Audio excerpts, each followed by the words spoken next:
Les sirènes lacèrent la nuit de Dar es Salaam, ville longtemps vendue comme havre de stabilité prudente et de continuité politique. Un refus administratif, empêcher un opposant d'assister à des funérailles, fait déborder des années de prudence révélant l'écart entre promesses, pratiques et mémoire officielle. Pour les citoyens, que vaut une paix sans voix et que signifie, comme l'affirme Ibrahim Traoré, la dignité si elle doit se taire pour survivre quand la loi s'emploie à étouffer la présence. Au lever de l'aube, la question n'est plus un murmure. C'est le tempo d'une génération, martelé sur l'asphalte, repris dans chaque salon, inscrit sur chaque mur. La promesse initiale de la présidente Samia Suluhu Hassan résonne comme un écho lointain.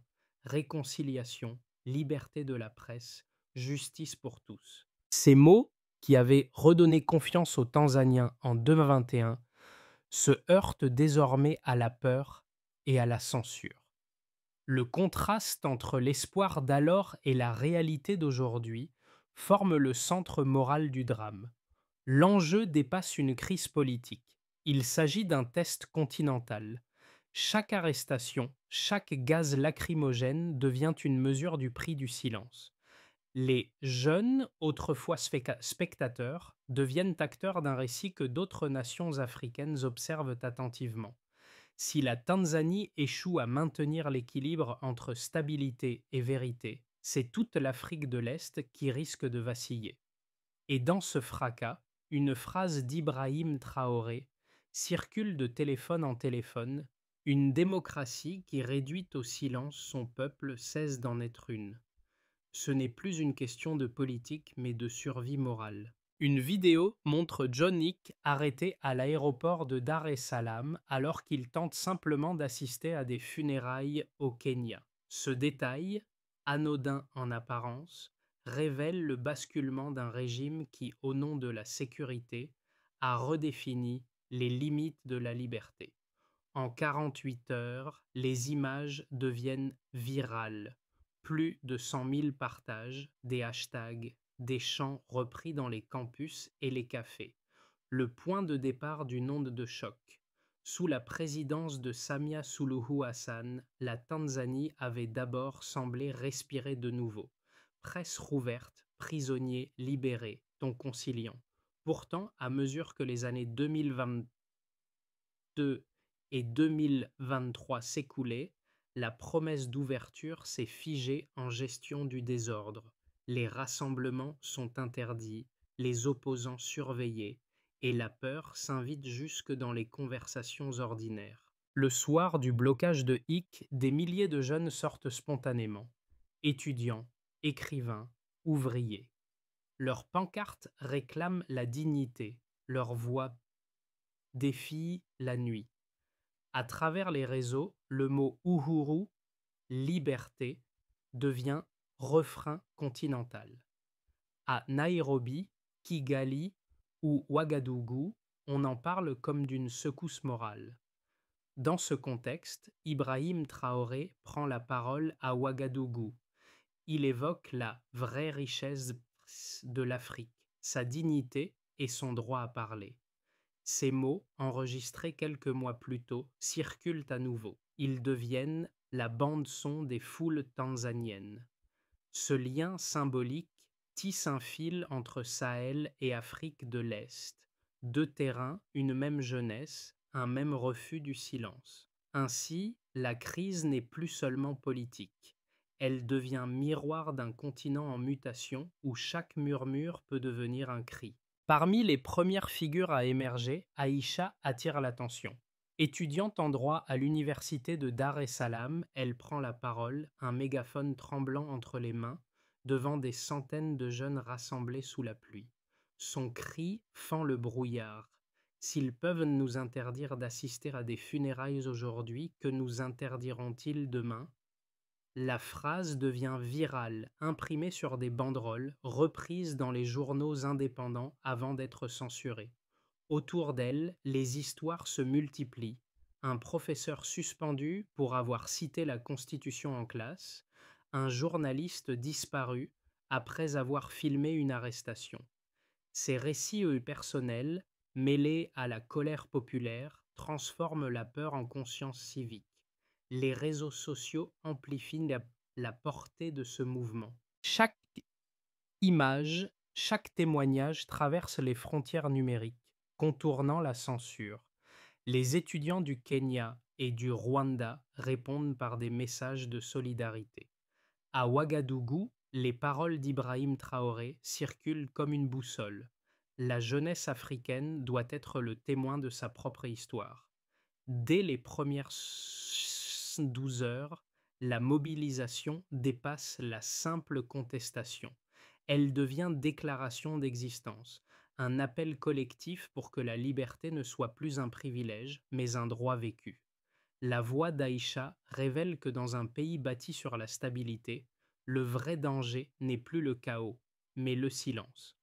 À l'aube, les premiers véhicules blindés encerclent les rues de Dar es Salaam. La scène, filmée par un habitant depuis son balcon, montre la police déployée autour du campus. Les ordres sont clairs: contenir, disperser, empêcher. Mais à chaque nuage de gaz lacrymogène, 10 nouvelles voix répondent, scandant Uhuru Kwawote, liberté pour tous. Le 12 mars 2025 marque un tournant. En quelques heures, la capitale autrefois docile devient un cœur de contestation. Des étudiants se joignent aux ouvriers, les conducteurs de taxi ferment les routes principales et les chants remplacent le silence institutionnel. La présidente Samia Suluhu Hassan, depuis la State House, suit la situation sur des écrans divisés, un pays en feu, des visages jeunes, des pancartes artisanales. Ses conseillers se déchirent, réprimés ou dialogués. Elle choisit d'attendre. Le soir, les rues ne dorment pas. Des casseroles résonnent, les fenêtres clignotent comme des signaux de détresse. Les jours suivants, la contestation gagne Arusha, Dodoma, Mwanza. La police érige des barrages, mais les images de la répression se propagent plus vite que les ordres de censure. Un adolescent brandissant un drapeau déchiré devient symbole. Ses yeux brûlent, sa voix tremble, mais il ne recule pas. Ce visage, partagé des millions de fois, donne un nom à la résistance. Le gouvernement parle de influence étrangère, accusant ONG et diplomates. Pourtant, l'indignation est locale, nourrie d'années d'attente et de promesses différées. Des prêtres prient pour la paix, des avocats déposent des recours, et des artistes peignent des fresques qui disparaissent chaque matin sous des couches de peinture grise. À Ouagadougou, Ibrahim Traoré commande brièvement lors d'un forum: une démocratie sans vérité est une illusion utile. Ces mots, repris par la presse panafricaine, redonnent souffle aux protestataires tanzaniens. Quand la nuit retombe, la ville vibre encore du bruit des tambours et du métal. Ce n'est plus une émeute, c'est une renaissance, et au centre de cette fièvre, une certitude se forge: la peur ne gouvernera plus seule.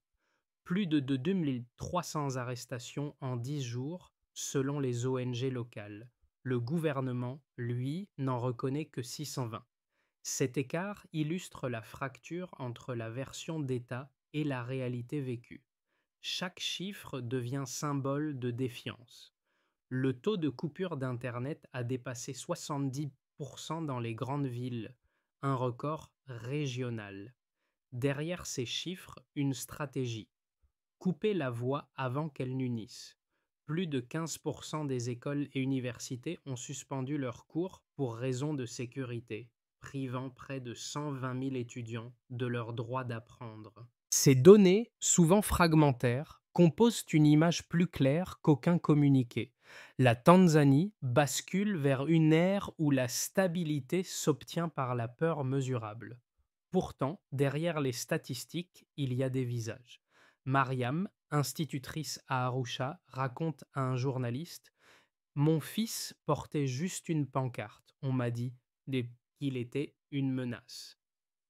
Ce témoignage, diffusé sur les canaux cryptés, devient viral. Les analystes économiques notent aussi les secousses, chute de 12% du shilling tanzanien, retrait de plusieurs investisseurs étrangers, recul de 18% du tourisme. La peur a désormais un coût visible. Cet écart entre stabilité proclamée et confiance réelle grignote l'image d'un modèle longtemps vanté par les chancelleries. À l'étranger, la réaction reste prudente. Les États-Unis appellent à la retenue. L'Union européenne prône le dialogue, mais aucune sanction ne suit. Seule la voix d'Ibrahim Traoré, à Ouagadougou, tranche. Quand la peur devient la langue du pouvoir, la jeunesse doit répondre dans la langue du courage. La phrase partagée des millions de fois se transforme en bannière numérique, symbole d'un continent qui refuse le mutisme. Sous cette lumière, la Tanzanie n'apparaît plus isolée. Elle devient étude de cas. Comment une promesse d'ouverture peut, en chiffres, se muer en équation de contrôle. Le pays qui se disait cœur calme de l'Afrique de l'Est bat désormais à un rythme compté, froid, statistique, mais derrière chaque nombre, un battement humain persiste. Les défenseurs du gouvernement avancent un argument clair. Sans ordre, pas de nation. Ils rappellent que la Tanzanie, depuis son indépendance, a évité les coups d'État et les guerres civiles qui ont secoué ses voisins. Pour eux, la fermeté actuelle n'est pas répression mais prévention, un mal nécessaire pour préserver l'unité. Ils citent les menaces d'influences extérieures, la peur d'un effet domino à travers l'Afrique de l'Est. Mais les opposants rappellent d'autres faits, les chiffres d'arrestation, la censure, les coupures d'Internet, les procès sans avocat.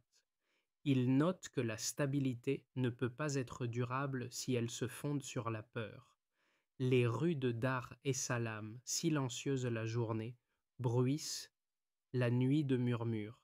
Ce n'est pas la paix, c'est la pause avant l'orage. Entre ces deux visions, la réalité s'étire. Oui, la présidente Samia Suluhu Hassan hérite d'un pays habitué à l'ordre. Oui, elle doit éviter la dérive vers le chaos. Mais le mouvement d'admet cela, il ne cherche pas la chute du gouvernement, mais sa transformation. Aïcha et les autres manifestants ne réclament pas la révolution, mais la cohérence.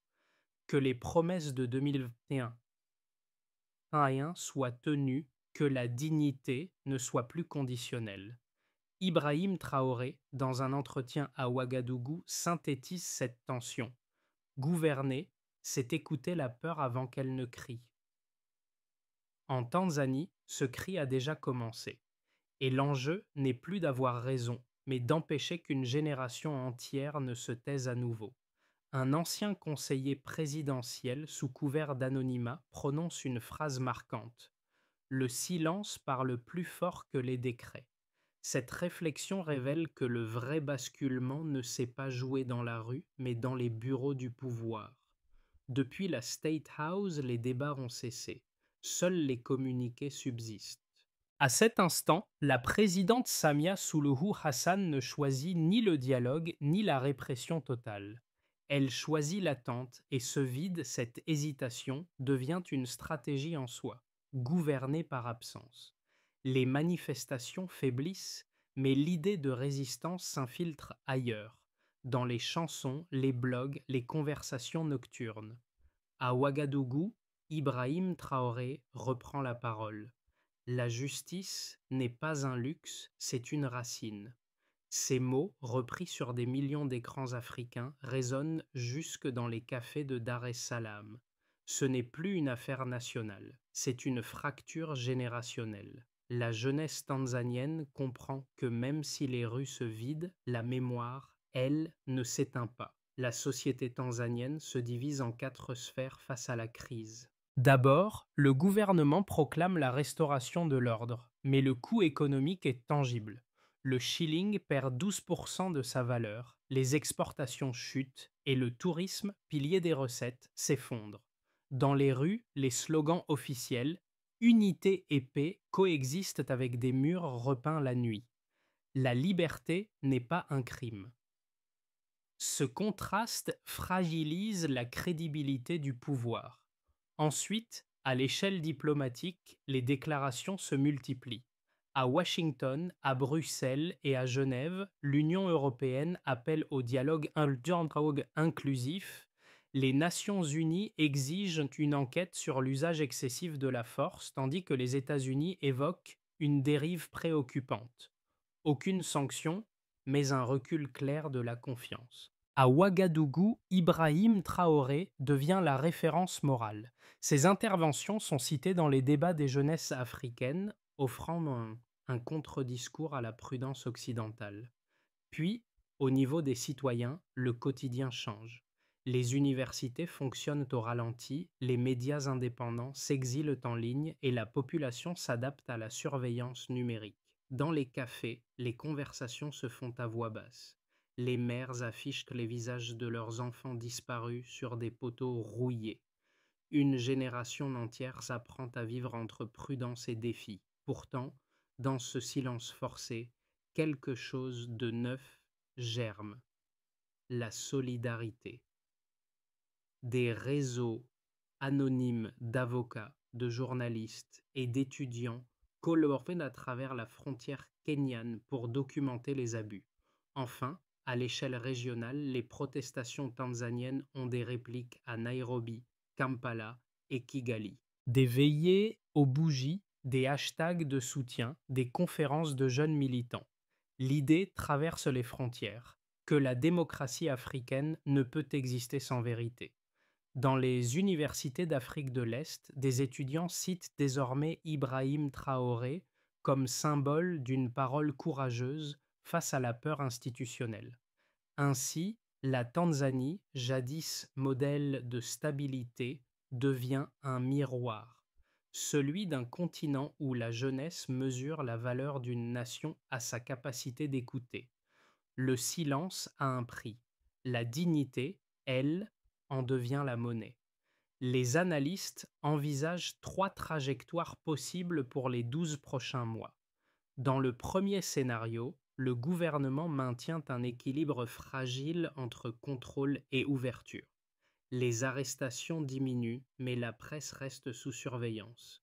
L'économie se redresse lentement grâce à des partenariats régionaux. Cette voie, prudente mais stable, s'appuie sur l'idée que le temps peut apaiser la colère. Pourtant, sans réforme politique réelle, la tension persiste sous la surface, un volcan endormi. Dans un scénario optimiste sous la pression combinée de l'Union africaine et des jeunes intellectuels locaux, la présidente Samia Suluhu Hassan accepte un dialogue national. Une commission mixte incluant des ONG et des leaders religieux propose un calendrier de réformes électorales. Les médias indépendants reprennent partiellement leurs activités. Ce tournant, bien que lent, ouvrirait la porte à une réconciliation durable. Ibrahim Traoré lui-même, dans une allocution au Sahel, souligne Écouter la jeunesse, c'est empêcher le désespoir de devenir héritage. Dans un scénario pessimiste, le pouvoir choisit la voie du durcissement. Couvre-feu prolongé, procès arbitraire, isolement diplomatique. Dans ce contexte, la fuite des cerveaux s'accélère. Étudiants et journalistes partent vers le Kenya, le Rwanda ou l'Europe. Les sanctions économiques internationales finissent par étouffer la croissance. La stabilité proclamée devient alors une façade, masquant une société à bout de souffle. Si la Tanzanie décide d'affronter la vérité plutôt que de la repousser, elle pourrait redevenir symbole continental. Mais si elle persiste à confondre le silence avec la paix, elle risquera d'incarner l'avertissement que tout un continent redoute, celui d'une démocratie qui meurt non par le chaos, mais par épuisement. Au-delà des chiffres et des discours, cette crise touche des vies ordinaires. Dans les salons, les cafés, les salles de classe, chacun cherche sa propre façon de comprendre ce qui s'est passé. Mariam, l'institutrice d'Arusha, garde toujours la photo de son fils disparu sur un mur écaillé. Chaque matin, elle dit à ses élèves: apprenez pour pouvoir parler sans peur. Ce n'est pas un slogan, c'est une prière. Les chauffeurs de taxi baissent la voix lorsqu'ils évoquent la politique, mais leur radio diffuse les chants interdits de la jeunesse. Des hymnes anonymes gravés dans la mémoire collective. Les avocats, épuisés mais obstinés, rédigent des requêtes dans la pénombre des bureaux surveillés. Ce sont ces visages, plus que les institutions, qui maintiennent la dignité du pays. Pour beaucoup d'Africains, la Tanzanie n'est plus un simple nom sur une carte. C'est un miroir. Chacun y voit sa propre lutte, pour être entendu, pour exister, pour respirer. Ibrahim Traoré, dans un message adressé aux jeunes, résume cette sensation. Ce qui commence comme un murmure en un lieu devient une chanson en mille autres. L'histoire tanzanienne parle à tout spectateur qui a connu le poids du silence. Et cette fois, le spectateur n'est plus extérieur. Il fait partie du récit. Face à cette impasse, plusieurs pistes émergent, dessinant une lueur d'espoir au milieu des ruines.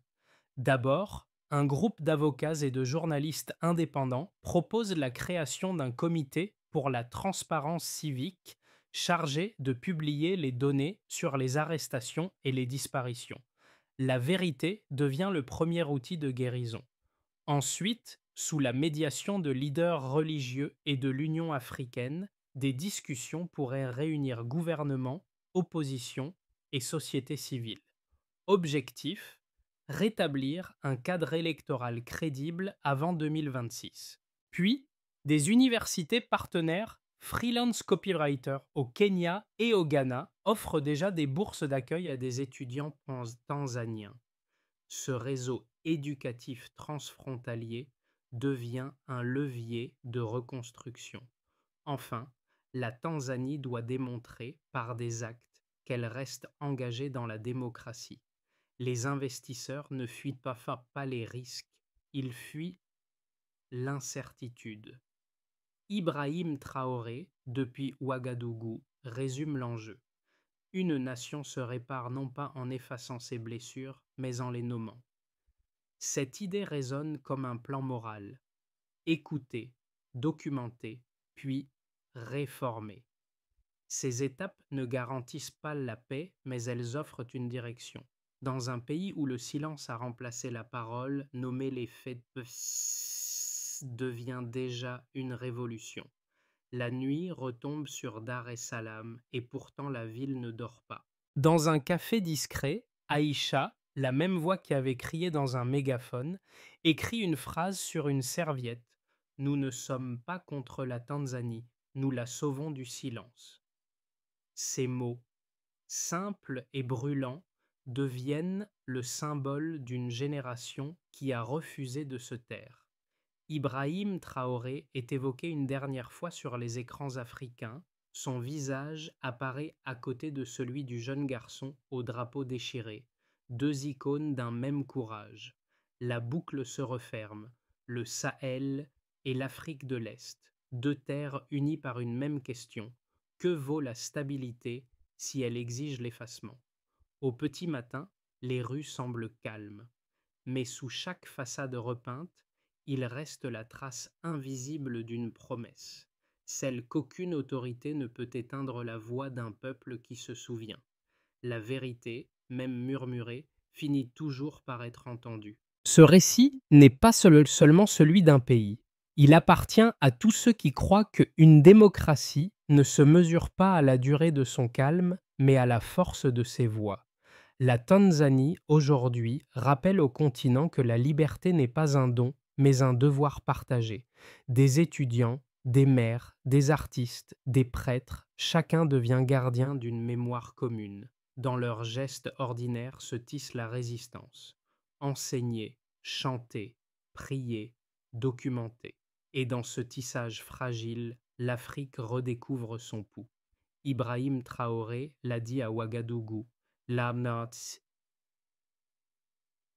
la dignité est la graine de la liberté. Il suffit qu'un seul ait le courage de l'arroser. Si ces mots vous touchent, partagez-les. Parlez-en, écrivez, transmettez. Parce qu'une histoire tue n'est pas oubliée, elle attend qu'on la raconte à nouveau. Et chaque fois qu'une voix se lève, même en exil, la liberté se souvient de son nom.